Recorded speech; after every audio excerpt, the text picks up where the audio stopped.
So was this mental illness or radical Islamic terrorism? For more on that, let's go to Rod Wheeler, former Washington, D.C. homicide detective and a Fox News contributor. Rod, you know Esteban Santiago's family. Well, first of all, they say he suffered hallucinations, heard voices, was examined for mental illness in Alaska, told the FBI that intelligence agents were forcing him to watch ISIS videos in his head.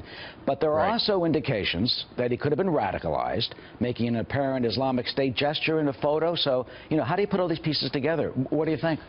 That's right, Eric, and that's an excellent question, and that's the challenge that we in law enforcement are faced with today, trying to determine, was this in fact an individual that just snapped as a result of post-traumatic stress syndrome, or was this an individual that actually bought into the ideology of ISIS or one of these other terrorist organizations? And I think what we're going to have to continue to do, and I can tell you and the viewers exactly what the FBI is doing right now. They're searching this guy's social media fingerprint or footprint, and they're talking to people that he was associated with, and we're trying to build a profile to see exactly whether or not this guy was sparked because of his mental illness, or if this guy in fact intended to do what he did. You know, the other thing that I noticed yesterday, Eric, when this thing was taking place, is that this event that took place in Fort Lauderdale was a planned, premeditated event. It took time to plan this thing, and typically when a person snaps, so to speak, because of post-traumatic stress syndrome, you know, they just don't plan it like the way this guy did. So these are the challenges, Eric, that's facing law enforcement today. Can you certainly have, or you certainly can have, mental illness and a premeditated, you know, attack like this to methodically, as it is alleged, you know, take the airplane, first of all, file the papers to have his unloaded gun in the bag, so he did all these proper procedures, and then get out and do what he allegedly did when it gets to baggage claim. I mean, John Hinckley Jr. And Ronald Reagan, you have this, you know, for years. So how do you put that together between being potentially mentally ill and or having something that's very planned out to the level of giving himself up by just sitting down on the floor when the cops came? See, that's the other thing, too, Eric. You say he gave himself up.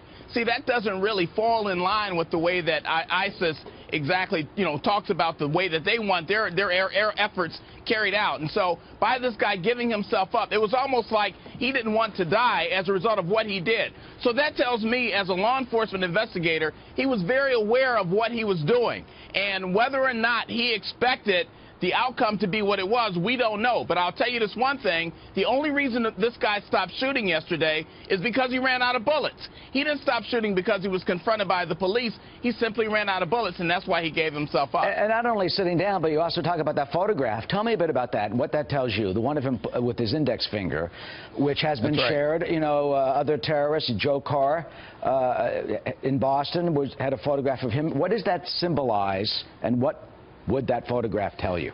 Right. By him, you know, showing his index finger, he's giving, he's somewhat, you know, praising Allah. And that's what that means in the ISIS world. And not only the finger, the index finger, but also the scarf that he was wearing, you know, that has Palestinian, that comes from the Palestinian world. And we see this oftentimes in individuals that want to carry out, you know, the efforts of ISIS and Al-Qaeda and these other groups. So, you know, we got to look at all of these things. We just can't say all of a sudden, well, yeah, this is just total mental illness, when in fact this could have been a lot more than that, Eric. Yeah, he apparently says that he was forced to by his brain waves to watch the ISIS videos, yet he's seen in the photograph apparently celebrating what some could interpret as ISIS.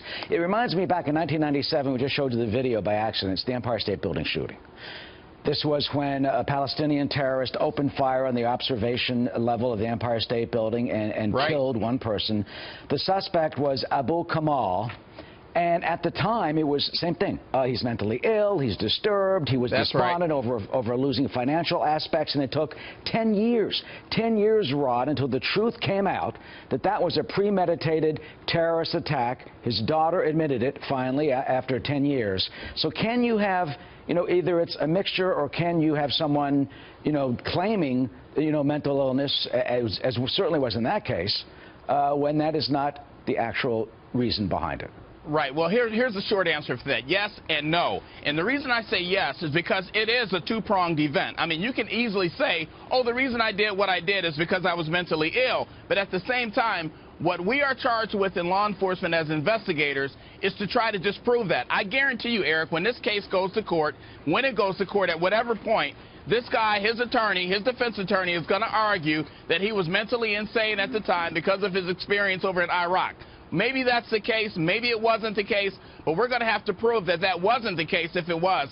And the way that we're going to be able to prove that is by showing a history of behavior of this individual and the fact that this entire event was premeditated. So, do you think there'll be an insanity plea, as you just said? And the way to counter that, you just pointed out. Oh, easy. What has he got in his computer?